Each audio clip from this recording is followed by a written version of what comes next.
Bonjour à tous, vous qui nous suivez sur Diaspora Vision. Nous avons le plaisir d'accueillir aujourd'hui dans cette émission, qui est en fait une fenêtre sur les élections européennes, Madame Caterina Avanza.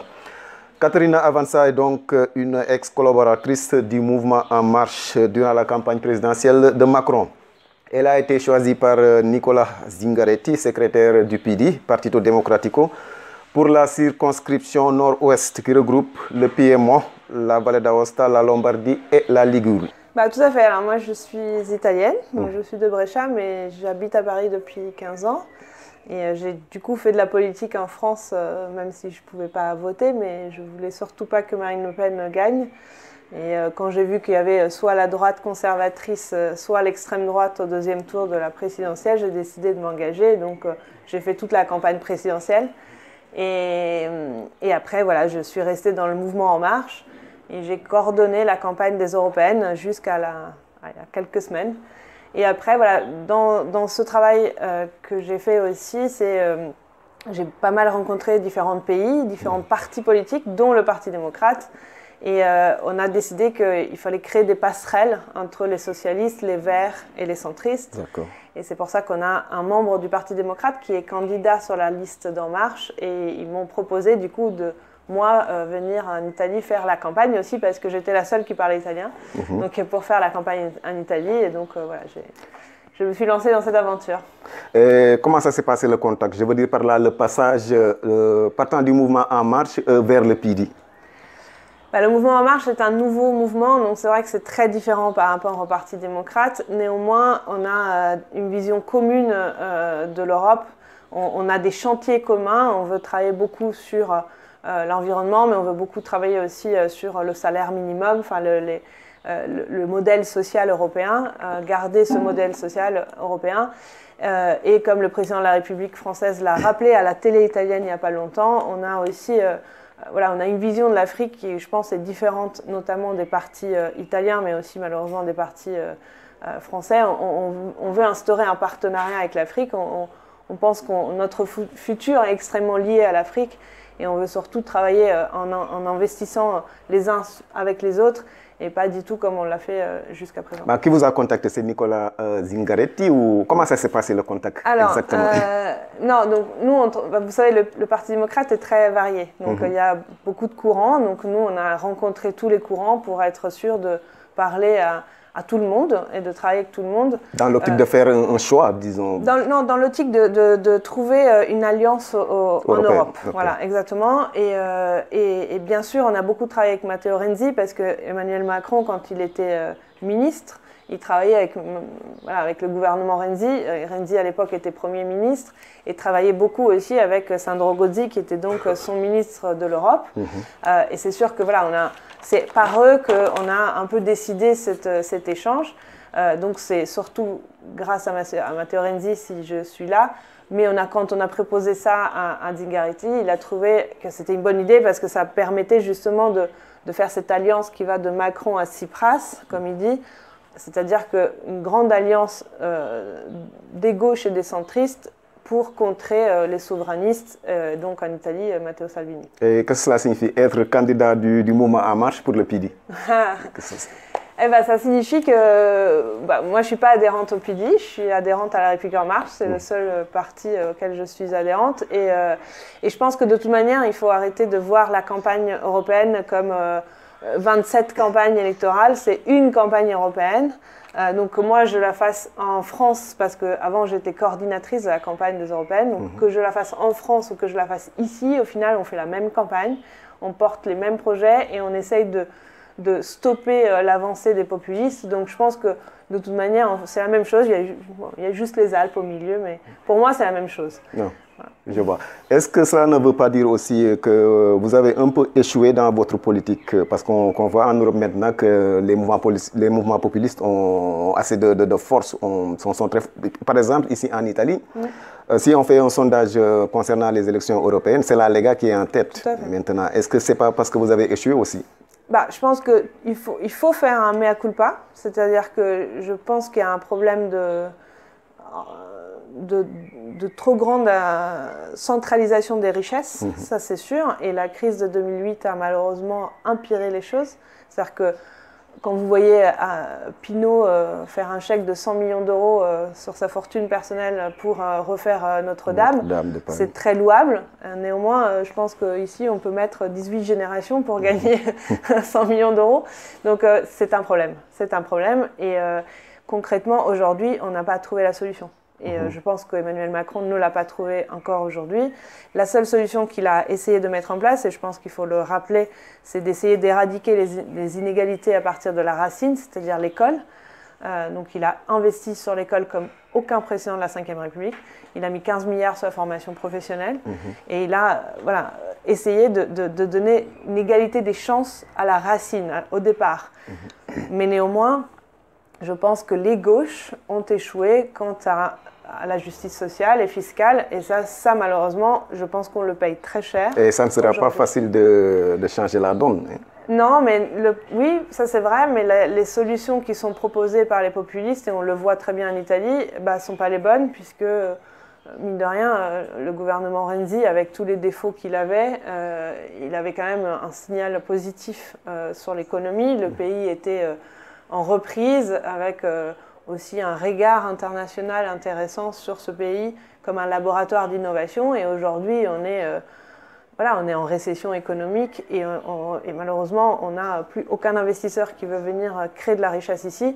Donc finalement, les solutions qui sont proposées par les populistes sont peut-être populaires à court terme, mais à long terme, nous amènent complètement dans le mur. Il paraît que Renzi, dans votre parti, a un courant, les Renziani, comme on les appelle.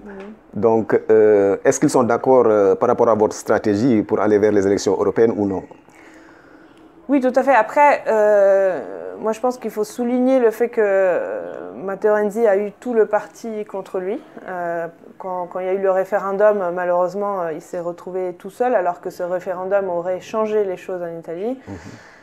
Aujourd'hui, moi j'ai l'impression qu'en tout cas, il joue collaboratif complètement dans ce cadre d'élections européennes.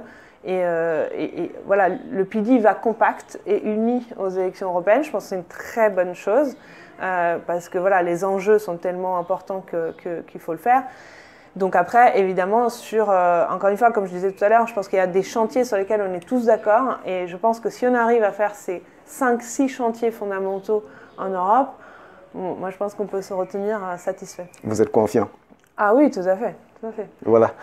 Donc Zingaretti, votre leader, a aussi choisi, d'après mes recherches, un Sénégalais dans une circonscription ici en Italie, un syndicaliste, il paraît, Mamadou Sall, il s'appelle, si je ne me trompe pas. Est-ce que ces choix, je ne sais pas, d'insérer des immigrés n'est pas un facteur d'intégration ou c'est simplement pour colorer un peu les listes? J'espère que ce ne soit pas seulement pour colorer un peu les listes, parce que d'ailleurs, ce n'est pas le seul, c'est malheureusement le seul sénateur noir est assis avec la Ligue. Donc ça, si, ils ont un sénateur. Voilà, donc c'est très dommage que ce soit le seul. Oui, moi je pense qu'il faut et j'espère qu'il y aura une nouvelle génération de politiciens italiens d'origine immigrée. Il le faut, et on en parlait justement tout à l'heure, mais après, non, je ne pense pas que ça soit une tentative de colorer un peu. Je pense que c'est une personnalité importante dans le monde syndical et qui a fait des batailles importantes et c'était normal de lui reconnaître. Il y a aussi Cécile Kyenge qui est sortante et qui est ex-ministre du gouvernement de l'État. Mais pour moi, c'est complètement insuffisant. Après, cela dit, je pense qu'il faut des Italiens d'origine immigrée qui fassent de la politique. Mais je suis contre le fait qu'on représente les Italiens d'origine immigrée uniquement avec des immigrés. Enfin, je me sens complètement légitime à représenter les Italiens qui ne soient pas blancs, pour le dire clairement, et je me sens parfaitement représentée par des Italiens d'origine immigrée. Donc il faut décoincer les choses. Effectivement. Par votre expérience, parce que vous avez vécu dans deux pays, la France et l'Italie, par rapport à la politique migratoire. Il y a beaucoup de choses à dire sur la politique migratoire, mais je pense que clairement, l'Italie s'est retrouvée toute seule en 2015 quand il y a eu la crise, ce qu'on appelle la crise migratoire, et que l'Europe n'a pas été suffisamment solidaire. Mais j'aime pas trop dire l'Europe parce qu'en réalité, la politique migratoire est une politique nationale et pas européenne. Et moi, je pense que le problème est là. C'est-à-dire qu'en fait, les nations toutes seules, et notamment une nation comme l'Italie, ou la Grèce ne peuvent pas faire face à un problème. Dans notre programme et dans la lettre qu'Emmanuel Macron a écrite à toute la presse européenne, il y a l'idée d'avoir une politique d'asile européen, parce qu'aujourd'hui, vous voyez bien que vous pouvez faire plusieurs demandes d'asile et la réponse n'est pas la même. Alors, soit on considère que vous avez droit à l'asile politique et vous êtes en danger, et vous n'êtes pas moins en danger si vous faites une demande en Allemagne ou en Autriche. Donc ça, c'est très important. Et après, sur la question migratoire plus globalement, je pense qu'il y a un besoin de régulation. On ne peut pas accueillir tout le monde. Il faut accueillir quand on peut accueillir, mais il faut aussi que tous les pays soient solidaires et ouvrent. Pour moi, c'est inconcevable que la Pologne ou la Hongrie prennent 73 milliards d'euros de fonds européens et qui n'aient pas une solidarité sur la question migratoire. Donc il faut aussi qu'on arrive à mettre en place cette coopération européenne et qu'on travaille tous ensemble. Pour le faire, il faut aller en Europe, chose que Matteo Salvini ne fait pas. Et c'est très déplorable parce qu'il y a eu beaucoup de travail qui a été fait sur le fameux règlement de Dublin et la Ligue a été toujours absente, ou pratiquement absente, et ils ont fini par s'abstenir. Ça, c'est, à mes yeux, complètement du non-sens. Et pareil, quand il y a des conseils des ministres de l'Intérieur européens, si Matteo Salvini, donc notre ministre de l'Intérieur, n'y va pas, eh ben c'est sûr que les solutions ne seront pas trouvées. Et ça, malheureusement, c'est vraiment mentir aux Italiens, parce qu'il fait semblant de chercher des solutions, mais la réalité, c'est qu'il ne les cherche pas. Mais comment se fait-il qu'ils sont en tête des sondages aussi? Parce qu'il y a un paradoxe. Ouais. Bah, je pense qu'ils sont meilleurs que nous en communication, ça c'est sûr. Et au-delà de ça, je pense que oui, je pense qu'il ne faut pas avoir peur de dire qu'il y a une peur identitaire en Italie. Je pense que voilà, il y a des personnes qui ont peur de perdre des repères culturels, identitaires, etc. et qui ne voient pas qu'en fait on peut avoir plusieurs identités. Et que moi je me sens de Brescia, alors que ça fait 20 ans que j'habite plus dans cette ville, mais je me sens parisienne tout autant, et je me sens européenne, je me sens italienne, et je pense que quelqu'un qui est d'origine sénégalaise a plusieurs identités, et que l'une ne vient pas mettre en danger l'autre. Ça, voilà, il faut du temps, il faut aussi beaucoup de travail culturel, je pense, pour l'amener. Mais aujourd'hui, je crois qu'en Italie, il y a ce choc culturel, identitaire, qui fait que Salvini est très populaire. Est-ce que vous pouvez nous dire les axes principaux de votre programme qui vous permettent quand même de convaincre un peu les électeurs? Tout à fait. Alors, je pense que le premier axe, c'est un axe environnemental. C'est-à-dire qu'on est en train de laisser une dette, pas seulement économique, mais aussi environnementale, et on doit aujourd'hui changer de modèle de production et de consommation, et si on ne le fait pas à l'échelle européenne, on ne le fera pas, parce qu'on n'a pas la force et l'argent pour le faire. Donc il y a l'idée de mettre la finance au service de l'environnement en créant une banque du climat qui permettra d'activer la transition écologique et de créer beaucoup d'emplois. Ça, c'est la première chose. La deuxième chose, c'est effectivement sauvegarder notre modèle social. En Europe, c'est le seul continent où quand vous allez à l'hôpital, on vous soigne.